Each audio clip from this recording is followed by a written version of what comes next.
Joan Esposito. Live, local, and progressive. Filling in today for Joan, radio personality and author, Turi Ryder. Just about 3:04. I am Turi Ryder, and yes, I am an author. That's called a roman à clef. I had to learn what that meant when my publisher told me what it was. I'm like, a what? It's a what?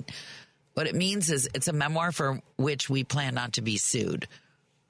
So good luck to you if you can figure out every radio station and program manager. Some people have figured it out. I can neither confirm nor deny. And then there's the podcast. Also, just Google my name. Thank you for being with me, and thank you for thanking me for being with you. Gosh, I love these texts going, I so appreciate live radio today rather than a best of. Thank you. You're welcome. Speaking of live, it's all very well and good to get some kind of text saying, hey, you may be owed money. But Treasurer Michael Frerichs, and I hope I'm pronouncing that right, had an idea. Because there really is money that people are owed that sits around and doesn't get claimed. And so I've invited him to tell you more about it. Please welcome the treasurer to WCPT. Welcome, welcome, welcome. Hi. Tori, thanks for having me today. It is true. We have money. There are scammers out there, but ours is legitimate. Right. Well, I know yours is legitimate because you somehow got my email, probably because I'm a registered voter. And so you send me little messages on a not overwhelming or annoying basis, and you tell me what you're up to in the treasurer's office. And I'm like, the first time you sent an email, I thought, the heck am I getting an email from the Illinois treasurer? Why do I care about that? And then it started to make sense. So talk a little bit about the unclaimed money and how you came up with your idea and what it is. Yeah, this is probably our most popular program. We have several out there, but this is a consumer protection law where we get to fight on behalf of customers in the state of Illinois to get money that belongs to them back into their hands. It can be something like a last paycheck you never cashed. Maybe you forgot up money in a bank's savings account or checking account. Maybe you were owed money for a rebate or a refund that was sent to the wrong address, or you threw it away thinking it was junk mail, or maybe someone named you as a beneficiary of a life insurance policy. Just because you don't cash those checks, just because you don't go and claim that money, doesn't mean the bank or company gets to keep it forever. If they can't get it to you, it's turn over to us, and then we will track down the rightful owners. It's really kind of amazing that that there's, I myself, and I'm sure that you listening have had this problem. I first became aware of it. You'll love this. The wedding that didn't happen. I had bought a really expensive shower gift, and at the last minute, 11:59, as we say in broadcasting, the wife-to-be's mother interfered and blew up the whole wedding. And I was notified that all the shower gifts had been returned, which included a not cheap gift from me from a certain big chain store. So, unfortunately, the shower was in another state. And I couldn't prove. They're like, well, what credit card? And I'm like, well, I have 3 credit cards. Can you check? Nope, can't. So somewhere in a different state, there's $50 that belongs to me, and I don't think I'll ever see it. And there are so many different ways, like insurance companies that somebody dies and they gave you your refund on your policy and the executor can't prove. There are a lot of ways that you cannot prove that you're entitled to money. So what do you do if you're entitled to money, but they want to run you through hoops of fire? What do you do? Well, I can tell you what we did. I had an online account I had opened up years ago.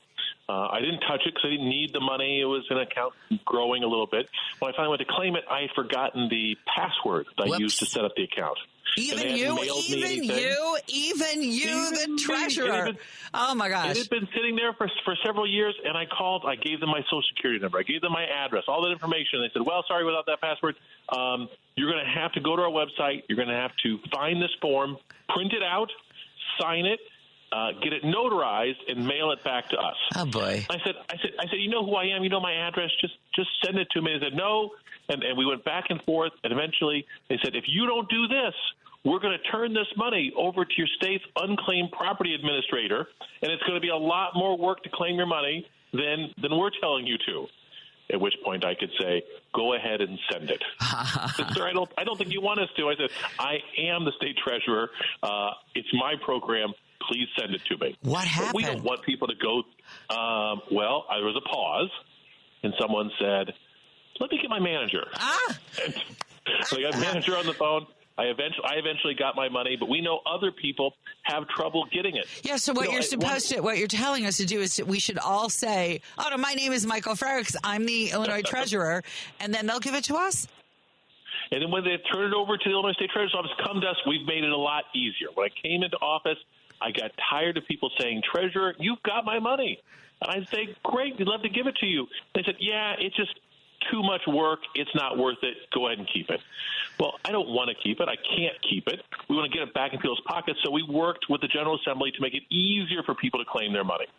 There are still things you have to present to us to make sure it's your money, but it's a whole lot easier. And because of those changes, we have smashed records, returning more than $2 billion since taking office. My two predecessors combined returned about $700 million. Wow. And so we've done things differently and had good results. And one of the things that you do, I love this. You used my favorite medium, radio. Would you talk about that? Yeah. Yeah, so a part of the reason we have so much money sitting unclaimed is because it was a little difficult to claim in the past, but two, people don't know about it. Or they've heard something about it, but we've done such a good job convincing people that there are identity thieves out there trying to steal your money that people think it's a scam when the state of Illinois has money. So we try to advertise this. We try to get out the message differently, that this is legitimate, that IllinoisTreasurer.gov has money that might belong to you. We find about 1 in 4 people who go to our website have some money that belongs to them. And we've just tried to be innovative and use different media to reach people where they are. And it's working. It's the results speak for themselves. We're $2 billion. Like I said, it's my job, but it's also good for the economy. Oh, because that's Terry, true. when we get that $50 back to you, are you going to go invest that in an account in the Grand Cayman? It is found money. It is found money. And if you get money, everybody knows this rule. If you find money that you never expected to have in your life, you can put some of it in the kids' college fund if you really are a superior human being. You can send some of it to any one of the worthy causes that you might hear about on the TV. You could, but you'd be perfectly entitled to buy yourself a little something that you've been ogling but figured it was out of your budget. And nobody would fault you for that. If you just said, okay, the kids' college fund, here's a little for, the rainy day fund, and that thing I saw on eBay, that obscure salt and pepper shaker that really I don't need, but it would please me to look at it, I'm buying it. Mm-hmm. Yeah, you could do that. You could. Exactly. When we put $50 checks, $100 checks into people's pockets, they're much more likely to go out shopping at a local business. Maybe they'll go out for dinner. Or maybe times have been tough, and $100 may only get you a couple more bags of groceries or a tank or two of gas, but people need that. Yes. And so when that money gets circulating throughout the economy, it's good for them, but it's also good for our friends and neighbors. How long do financial institutions typically hold on to? I'm speaking because, and I'm sure other people have been in this situation. I did not wish to be named the executor of somebody's estate. I did not wish to be in charge of someone who had absolutely very little money except for retirement funds, which have, you name the people who are supposed to inherit on your, by the way, and you can second this, the biggest mistake people make when they make out their who should inherit this if I die, what's the biggest mistake they make? Not having a will? Well, there's that. And I would also say not keeping up on who's supposed to inherit, because your IRA or your pension fund or whatever, forget your will. You could have I could put in my will that all of the dogs that I own and their food are to be deposited directly at the doorstep of Michael Frerichs. He's the guy. But if I precede you in death.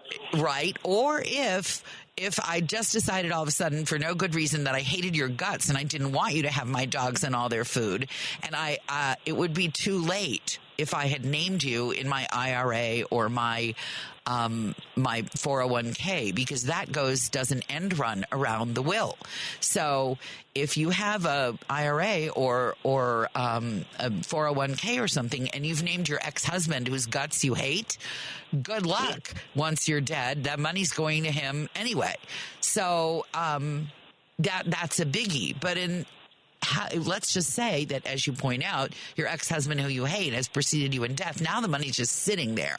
What do you do as the treasurer to help people get money that can't be distributed to someone who's dead? So we follow probate law. There's law about executors and relationships if there's not a direct will directing people. But that is more difficult. So we encourage people to claim their money while they're still alive. Or to not waste much time. If your in-laws, if your family has passed away, you should check our website and see if we have something that belongs to them. That's the reason a lot of money comes over to us, because we all know, Terry, that we're going to die. We just don't think it's tomorrow. And so we think we have plenty of time to have these conversations with our loved ones about our wishes. And too often we don't get around to it. We pass away. You may be the executor, but you probably weren't aware of every single savings account, checking account, retirement account out there, and may not have found all that money. And it might take 3 to 5 years for that information to get to you before it's turned over to us. Do those investment companies have the right to say, well, okay, the law says, but we have some special rules that make it harder because we don't want anyone to be tricking us? I've heard that a lot of people go to claim what's rightfully theirs, and these investment companies, I won't make any names here, say, oh, well, you also need, like what you had to go through when you tried to claim your money. You have to fill out this form. You have to get it notarized. You have to go to court to be appointed the executor, even if the law in that state says you don't. We'd say you do. What can people do when the company gets difficult? Well, one of the things we found is companies can get difficult. You started to ask me how long these companies hold on to this money. And I would say the answer is as long as they can. Yes. Like the life insurance industry. You pay for a life insurance policy. You pay annually, and year after year you make your payments. And when you die, you assume they will reach out and pay your beneficiaries. That was not the case.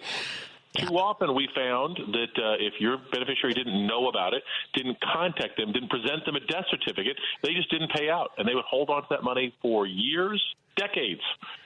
Matter of fact, our audits found over $800 million in unpaid death benefits. Wow. People who bought policies, made their payments, died, and the money was never paid out.